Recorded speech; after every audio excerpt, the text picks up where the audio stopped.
जय श्री हरि। प्यारे भक्तों, आज गुरुवार के दिन आप सभी श्रवण करेंगे गुरुवार व्रत की प्रचलित कथा।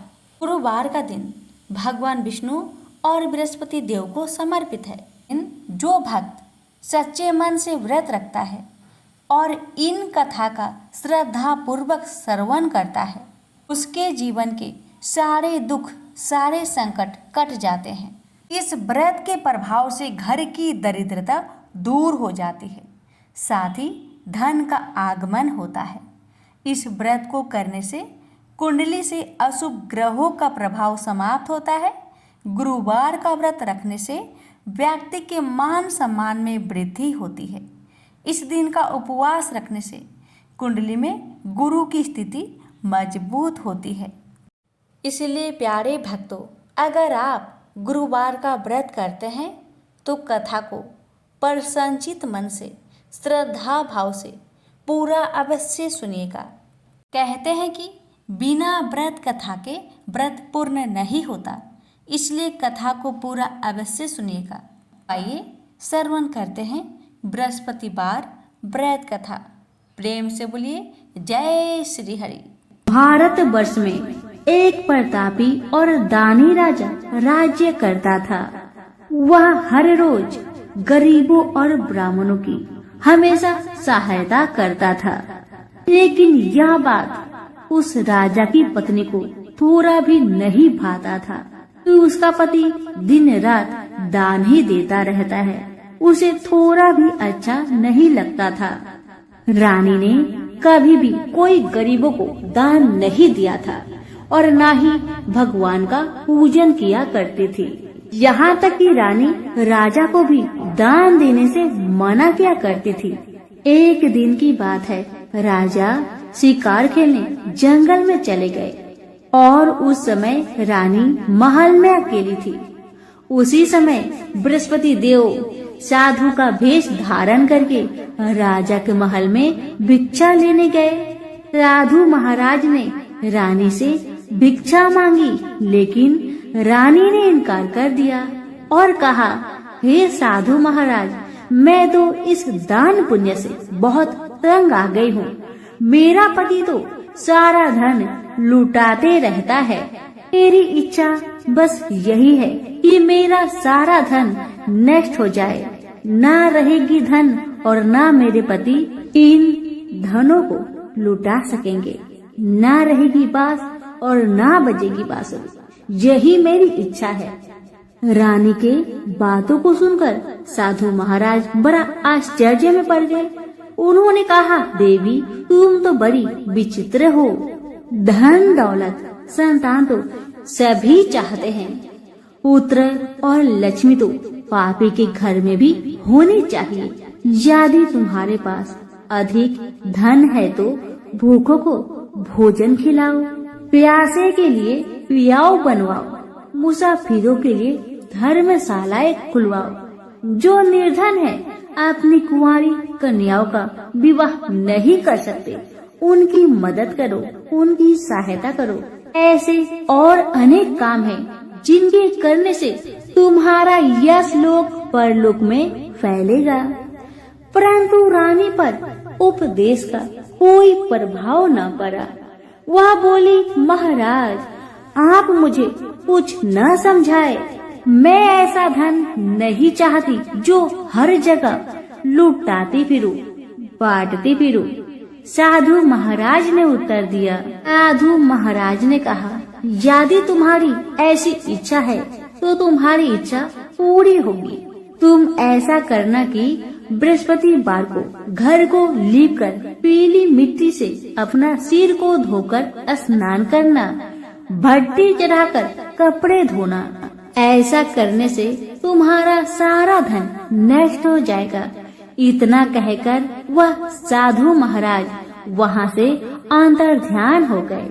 साधु महाराज ने जैसा कहा था, रानी ने बिल्कुल वैसा ही किया। केवल 3 बृहस्पतिवार ही बीते थे कि उसकी समस्त धन संपत्ति नष्ट हो गई। भोजन के लिए राजा का परिवार तरसने लगा। इसी तरह से बहुत कष्ट से समय बीतने लगा। तब एक दिन जाकर राजा ने रानी से बोला कि हे रानी, तुम यहीं रहो, मैं कहीं बाहर दूसरे देश में जाता हूँ, क्योंकि यहाँ पर सभी लोग मुझे पहचानते हैं, इसलिए मैं यहाँ पर कोई छोटा मोटा काम नहीं कर सकता। ऐसा कहकर राजा प्रदेश चला गया। वहाँ जाकर जंगल से लकड़ी काट कर लाता और शहर में बेचा करता था। इसी तरह से अपना जीवन व्यतीत करने लगा। इधर राजा के प्रदेश जाते ही रानी और दासी दोनों दुखी रहने लगे। एक बार जब रानी और दासी को 7 दिन तक बिना भोजन का रहना पड़ा था, तो रानी ने अपनी दासी से कहा, हे दासी, पास के ही नगर में मेरी बहना रहती है, वह बड़ी धनवान है, तू उसके पास जा और कुछ मांग कर लेकर आ, ताकि थोड़ा बहुत गुजर बसर हम दोनों का हो सके। रानी की बातें सुन दासी रानी की बहन के घर गई। जिस दिन दासी रानी की बहन के घर गई, उस दिन गुरुवार का दिन था और रानी की बहन उस समय बृहस्पतिवार की व्रत कथा सुन रही थी। दासी ने रानी की बहन को अपनी रानी का संदेश दिया, मगर रानी की बड़ी बहन ने कोई उत्तर नहीं दिया। जब दासी को रानी की बहन से कोई उत्तर नहीं मिला तो बेचारी बहुत दुखी हुई और उसे क्रोध भी आया कि रानी की बहन ने उसे उत्तर नहीं दिया। लेकिन उदास मन से दासी रानी के पास चली आई और रानी को अपनी सारी बात कह सुनाई। यह सुनकर रानी ने अपने भाग्य को कोसा। उधर रानी की बहन ने सोचा कि मेरी बहन की दासी आई थी, परंतु मैं उससे नहीं बोली, इससे वह बहुत दुखी हुई होगी। यह सोचकर बेचारी कथा सुनकर और पूजन समाप्त करके वह अपनी बहन के घर आई और कहने लगी, ए बहन, मैं बृहस्पतिवार का व्रत कर रही थी, तुम्हारी दासी मेरे घर आई थी, परंतु जब तक कथा होती है तब तक ना तो उठते हैं और ना ही बोलते हैं, इसलिए मैं कुछ नहीं बोली। कहो दासी, क्यों आई थी? दासी ने कुछ नहीं कहा, मगर रानी बोली, बहन, तुमसे क्या छिपाऊं? हमारे घर में खाने तक को अनाज नहीं था। ऐसा कहते कहते रानी की आंखें भर आई। उसने दासी समेत पिछले 7 दिनों से भूखे रहने तक की बात अपनी बहन को विस्तार पूर्वक कह सुनाई।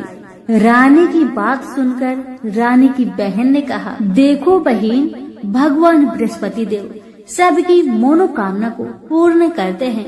देखो, शायद तुम्हारे घर में कहीं अनाज रखा हो। पहले तो रानी को इस बात का थोड़ा भी भरोसा नहीं हुआ, पर बहन के आग्रह करने पर उसने अपनी दासी को घर के अंदर भेजा तो सचमुच अनाज से भरा एक घड़ा मिल गया। यह देखकर दासी को बड़ा हैरानी हुई। अब दासी कहने लगी रानी से, हे रानी, जब हमको भोजन नहीं मिलता तब हम क्या करते थे? व्रत ही तो करते थे, इसलिए क्यों ना इनसे व्रत की कथा और विधि पूछ ली जाए, ताकि हम भी व्रत कर सके। दासी की बात मानकर रानी ने अपने बहन से बृहस्पतिवार की व्रत के बारे में पूछा। उसकी बहन ने बताया, बहन, बृहस्पतिवार के व्रत में चने की दाल और मुनक्का से विष्णु भगवान का केले के जड़ में पूजन करे और दीपक जलाए और कथा भी सुने और पीला भोजन ही करना चाहिए। इससे बृहस्पति देव प्रसन्न होते हैं। व्रत का पूजन और विधि बताकर रानी की बहन अपने घर को लौट आई। जब 7 दिन के बाद गुरुवार आया तो रानी और दासी ने गुरुवार का व्रत रखा। घुड़सार में जाकर चना और गुड़ लेकर आई, फिर उससे केले की जड़ में तथा विष्णु भगवान का पूजन किया। पर अब परेशानी यह थी कि पीला भोजन कहाँ से आए। इस बात को लेकर दोनों बहुत दुखी थे। क्योंकि उन्होंने व्रत रखा था, इसलिए बृहस्पति देव उनसे प्रसन्न थे। इसलिए वे ही एक साधु महाराज का रूप धारण करके 2 थालों में सुंदर पीला भोजन दासी को दे आए। भोजन पाकर दासी बहुत प्रसन्न हुई और फिर रानी के साथ मिलकर भोजन ग्रहण किया। और उसके बाद वे सभी गुरुवार को व्रत और पूजन करने लगी। बृहस्पति भगवान की कृपा से उनके पास फिर से धन संपत्ति आ गई, परंतु रानी फिर से पहले की तरह आलस्य करने लगी। तब दासी बोली, देखो रानी, तुम पहले भी इस प्रकार आलस्य करती थी। तुम्हें धन रखने में कष्ट होता था, इस कारण तुम्हारा सभी धन नष्ट हो गया। और अब जब भगवान बृहस्पति की कृपा से धन मिला है तो तुम्हें फिर से आलस्य होता है। रानी को समझाते हुए दासी कहती है कि बड़ी मुसीबतों के बाद हमने यह धन पाया है। अब हमें इसलिए दान पुण्य करना चाहिए, भूखे मनुष्य को भोजन कराना चाहिए और धन को शुभ कार्यों में खर्च करना चाहिए, जिससे तुम्हारे कुल का यश बढ़ेगा, स्वर्ग की प्राप्ति होगी और पितृ प्रसन्न होंगे। दासी की बात मानकर रानी अपना धन शुभ कार्य में खर्च करने लगी, जिससे पूरे नगर में रानी का यश फलने लगा। बृहस्पतिवार व्रत कथा के बाद श्रद्धा के साथ आरती की जानी चाहिए। इसके बाद प्रसाद बांटकर उसे ग्रहण करना चाहिए। एक दिन राजा दुखी होकर जंगल में एक पेड़ के नीचे आसन जमाकर बैठ गया। वह अपनी दशा को याद करके व्याकुल होने लगा। बृहस्पतिवार का दिन था। एकाएक उसने देखा कि निर्जन वन में एक साधु महाराज प्रकट हुए। वह साधु वेश में स्वयं बृहस्पति देव थे। लकड़हारे के सामने आकर बोले, हे लकड़हारे, इस सुनसान जंगल में तू चिंता मग्न क्यों बैठा है? इसका क्या कारण है, मुझे बताओ। लकड़हारे ने दोनों हाथ जोड़कर प्रणाम किया और उत्तर दिया, महाराज जी, आप सब कुछ जानते हैं, आप तो अंतर्यामी है, मैं आपसे क्या कहूँ। यह कहकर रोने लगा और साधु को अपनी आत्मकथा सुनाने लगा। महाराज जी ने कहा, तुम्हारी स्त्री ने बृहस्पतिवार के दिन बृहस्पति भगवान का निरादर किया है, जिसके कारण रुष्ट होकर उन्होंने तुम्हारी यह दशा कर दी। अब तुम चिंता को दूर करके मेरे कहने पर चलो तो तुम्हारे सब कष्ट दूर हो जाएंगे और भगवान पहले से भी अधिक संपत्ति देंगे। तुम बृहस्पति के दिन कथा किया करो। 2 पैसे के चने मुनक्का लाकर उनका प्रसाद बनाओ और शुद्ध जल से लोटे में शक्कर मिलाकर अमृत तैयार करो। कथा के पश्चात अपने सारे परिवार और सुनने वाले प्रेमियों में अमृत व प्रसाद बांटकर आप भी ग्रहण करो। ऐसा करने से भगवान तुम्हारी सब मनोकामनाएं पूरी करेंगे। साधु महाराज के ऐसे वचन सुनकर लकड़हारा बोला, हे प्रभु, मुझे लकड़ी बेचकर इतना पैसा नहीं मिलता जिससे मैं भोजन के उपरांत कुछ भी बचा सकूं। मैंने रात्रि में सपने में अपनी स्त्री को व्याकुल देखा है। मेरे पास कुछ भी नहीं जिससे मैं उसकी खबर मंगा सकूं। साधु ने कहा, हे लकड़हारे, तुम किसी बात की चिंता मत करो। बृहस्पति के दिन तुम रोजाना की तरह लकड़ियां लेकर शहर को जाओ। तुमको रोज से दुगुना धन प्राप्त होगा, जिससे तुम भली भांति भोजन कर लोगे तथा बृहस्पति भगवान की पूजा का सामान भी आ जाएगा। इतना कहकर साधु महाराज अंतर ध्यान हो गए। धीरे धीरे समय बीतने लगा, पर फिर वही बृहस्पतिवार का दिन आया। लकड़हारा जंगल से लकड़ी काटकर किसी शहर में बेचने गया। उसे उस दिन से और दिन से अधिक पैसा मिला। राजा ने चना गुड़ आदि लाकर गुरुवार का व्रत किया। उस दिन से उसके सभी कलेश दूर हुए। परंतु जब दोबारा गुरुवार का दिन आया तो बृहस्पतिवार का व्रत करना भूल गया। इस कारण बृहस्पति भगवान नाराज हो गए। उस दिन उस नगर के राजा ने विशाल यज्ञ का आयोजन किया तथा शहर में यह घोषणा करा दी कि कोई भी मनुष्य अपने घर में भोजन न बनाए, न आग जलाए। समस्त जनता मेरे यहाँ भोजन करने आए। इस आज्ञा को जो नहीं मानेगा उसे फांसी की सजा दी जाएगी। इस तरह की घोषणा संपूर्ण नगर में करवा दी गई। राजा की आज्ञा अनुसार शहर के सभी लोग भोजन करने गए, लेकिन लकड़हारा कुछ देर से पहुंचा, इसलिए राजा उसको अपने साथ घर ले गए और ले जाकर भोजन कराया। तो रानी की दृष्टि उस खूंटी पर पड़ी जिस पर उसका हार लटका हुआ था। वह वहां पर दिखाई नहीं दिया। राजा ने निश्चय किया कि मेरा हार इस मनुष्य ने चुरा लिया है। उसी समय सिपाहियों को बुलाकर उसको कारागार में डलवा दिया गया। जब लकड़हारा कारागार में पड़ गया और बहुत दुखी होकर विचार करने लगा कि न जाने कौन से पूर्व जन्म के कर्म से मुझे यह दुख प्राप्त हो रहा है, और उसी साधु को याद करने लगा जो जंगल में मिला था। उसी समय तत्काल बृहस्पति देव साधु के रूप में प्रकट हुए और उसकी दशा को देखकर कहने लगे, अरे मूर्ख, तूने बृहस्पति देव की कथा नहीं करी, इस कारण तुझे दुख प्राप्त हुआ है। अब चिंता मत कर, बृहस्पतिवार के दिन कारागार के दरवाजे पर तुझे 4 पैसे पड़े मिलेंगे।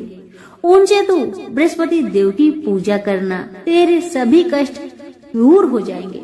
बृहस्पतिवार के दिन उसे 4 पैसे मिले, जैसे साधु महाराज ने बताया था। तब लकड़हारे ने उन पैसे से बृहस्पति देव की पूजन की और कथा कही। उसी रात्र को बृहस्पति देव ने उस नगर के राजा को सपने में कहा, हे राजा, तुमने जिस आदमी को कारागार में बंद कर दिया है वह निर्दोष है, वह राजा है, उसे छोड़ देना। रानी का हार उसी खूंटी पर लटका है। अगर तू ऐसा नहीं करेगा तो तेरा सारा राज्य को मैं नष्ट कर दूंगा। इस तरह रात्रि के सपनों को देखकर राजा प्रातः काल उठा और खूंटी पर हार देखकर लकड़हारे को बुलाकर क्षमा मांगी तथा लकड़हारे को योग्य सुंदर वस्त्र आभूषण देकर विदा कर दिया। बृहस्पति देव की आज्ञा अनुसार लकड़हारा अपने नगर को चल दिया। राजा जब अपने नगर के निकट पहुंचा तो उसे बड़ा आश्चर्य हुआ। नगर में पहले से अधिक बाग, तालाब, कुएं तथा बहुत सी धर्मशाला, मंदिर बन गई है। राजा ने पूछा, यह किसका बाग और धर्मशाला है? तब नगर के सब लोग कहने लगे, यह सब रानी और बांदी के है। तो राजा बहुत आश्चर्य हुआ और गुस्सा भी आया, ये सोचकर कि इतना धन दौलत कहाँ से आया मेरी गैर हाजिरी में। जब रानी ने यह खबर सुना कि राजा आ रहे हैं तो उन्होंने बांदी से कहा कि हे दासी, देख, राजा हमको कितनी बुरी हालत में छोड़कर गए थे। हमारी ऐसी हालत देखकर वह लौट न जाए, इसलिए तू दरवाजे पर खड़ी हो जा। आज्ञा अनुसार दासी दरवाजे पर खड़ी हो गई। राजा आए तो दासी ने उन्हें अपने साथ लेकर आई। तब राजा ने क्रोध करके अपनी रानी से पूछा कि यह धन तुम्हें कैसे प्राप्त हुआ?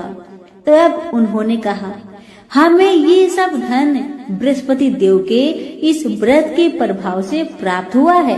राजा ने निश्चय किया कि 7 रोज बाद तो सभी बृहस्पति देव का पूजन करते हैं, परंतु मैं प्रतिदिन में 3 बार कहानी तथा रोज व्रत किया करूँगा।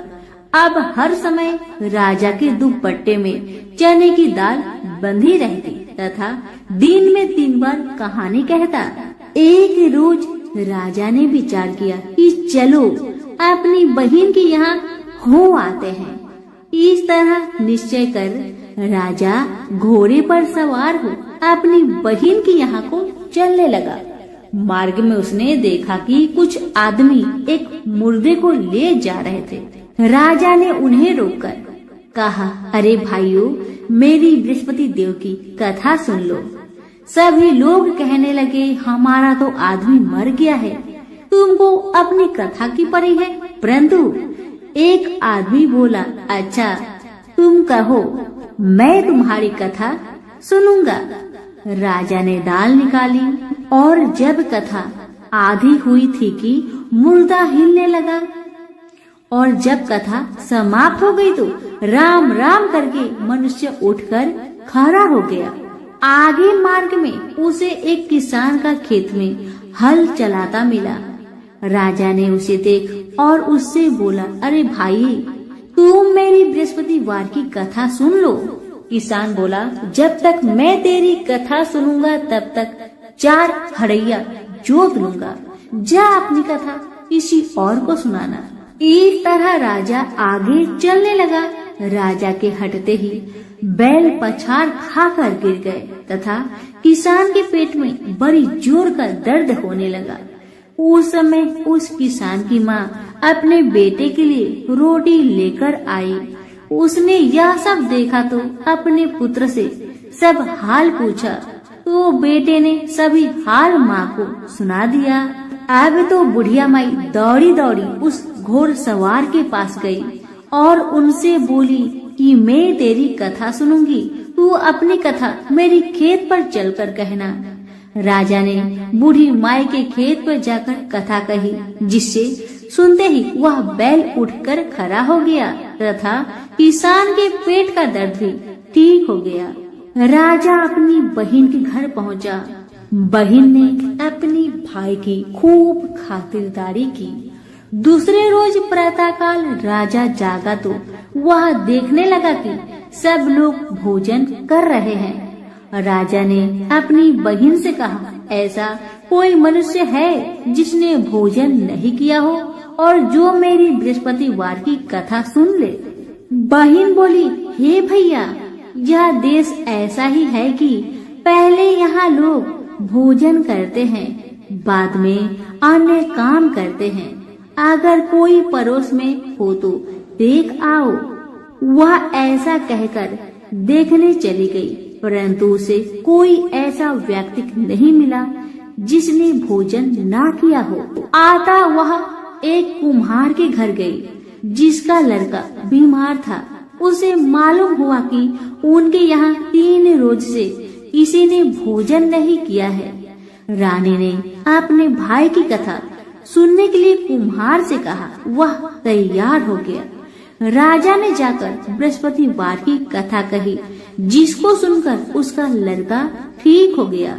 अब तो राजा की प्रशंसा होने लगी। एक रोज राजा ने अपनी बहन से कहा कि हे बहन, हम अपने घर को जाएंगे, तुम भी तैयार हो जाओ। राजा की बहन ने अपनी सास से कहा।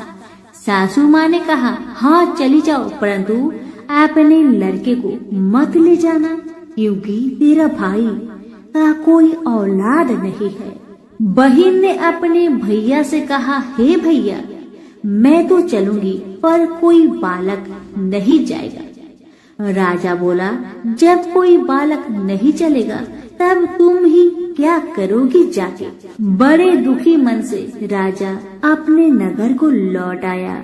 राजा ने अपनी रानी से कहा, हम निर्वंशी है, हमारा मुंह देखने का धर्म नहीं है और कुछ भोजन आदि नहीं किया। रानी बोली, हे प्रभु, बृहस्पति देव ने हमें सब कुछ दिया है, वह हमें औलाद अवश्य देंगे, आप भरोसा रखें। उसी रात को बृहस्पति देव ने राजा से सपने में कहा, हे राजा उठ, तुम सभी सोच को त्याग दे, तेरी रानी गर्भ से है। राजा यह बात सुनकर बड़े प्रसन्न हुए। रानी के गर्भ से 9वें महीने में एक सुंदर पुत्र ने जन्म लिया। तब राजा बोला, हे रानी, स्त्री बिना भोजन के रह सकती है और बिना कहे नहीं रह सकती। जब मेरी बहन आए तुम मुझसे कुछ मत कहना। रानी ने सुनकर हाँ कर दिया। जब राजा की बहन ने यह शुभ समाचार सुना तो बहुत प्रसन्न हुई तथा बधाई लेकर अपने भाई के यहाँ आई। तभी रानी ने कहा, घोड़ा चढ़कर तो नहीं आई, गधा चढ़ी आई। रानी की यह बात सुन राजा की बहन बोली, भाभी, मैं इस प्रकार न कहती तो तुम्हें औलाद कैसे मिलती। बृहस्पति देव ऐसे ही हैं, जैसी जिसकी मन में कामनाएं हैं सभी को पूर्ण करते हैं। जो सद्भावना पूर्वक बृहस्पतिवार का व्रत करता है एवं कथा पढ़ता है अथवा सुनता है या दूसरों को सुनाता है, बृहस्पति देव उसकी सभी मनोकामना पूर्ण करते हैं। और भगवान बृहस्पति देव सबकी सदैव रक्षा करते हैं। संसार में जो मनुष्य सद्भावना से भगवान का पूजन व्रत सच्चे हृदय से करते हैं तो उसकी सभी मनोकामनाएं पूरी जरूर करते हैं। जैसी सच्ची भावना से रानी और राजा ने उनकी कथा का गुणगान किया तो उनकी सभी इच्छाएं बृहस्पति देव जी ने पूर्ण किया। इसलिए पूर्ण कथा सुनने के बाद प्रसाद लेकर जाना चाहिए। हृदय से उसका मनन करते हुए जयकारा बोलना चाहिए। तो सभी प्रेम से बोलिए, बृहस्पति देव की जय हो, विष्णु भगवान की जय हो। आप श्रवण करें बृहस्पतिवार व्रत की आरती। ओम जय बृहस्पति देवा, ओम जय बृहस्पति देवा, जय बृहस्पति देवा। छिन छिन भोग लगाऊं कदली फल मेवा। ओम जय बृहस्पति देवा, तुम पूर्ण परमात्मा, तुम अंतर्यामी, जगत पिता जगदीश्वर, तुम सबके स्वामी। ओम जय बृहस्पति देवा, चनरामृत निज निर्मल, सब पातके हरता, सकल मनोरथ दायक, कृपा करो भरता। ओम जय बृहस्पति देवा, जय बृहस्पति देवा। तन मन धन अर्पण करे जो जन शरण परे, प्रभु प्रकट तब होकर आकर द्वार खरे। ओम जय बृहस्पति देवा, जय बृहस्पति देवा। दीन दयाल दयानिधि, भक्तन हितकारी, पाप दोष सब हरता, भव बंधन हारी। ओम जय बृहस्पति देवा, जय बृहस्पति देवा। सकल मनोरथ दायके, सब संचय तारो, विषय विकार मिटाओ, संतन सुखकारी। ओम जय बृहस्पति देवा, जय बृहस्पति देवा। जो कोई आरती तेरी प्रेम सहित गावे, जो कोई आरती तेरी प्रेम सहित गावे, ज्येष्ठानंदे बंद सो निश्चय पावे। ओम जय बृहस्पति देवा, जय बृहस्पति देवा।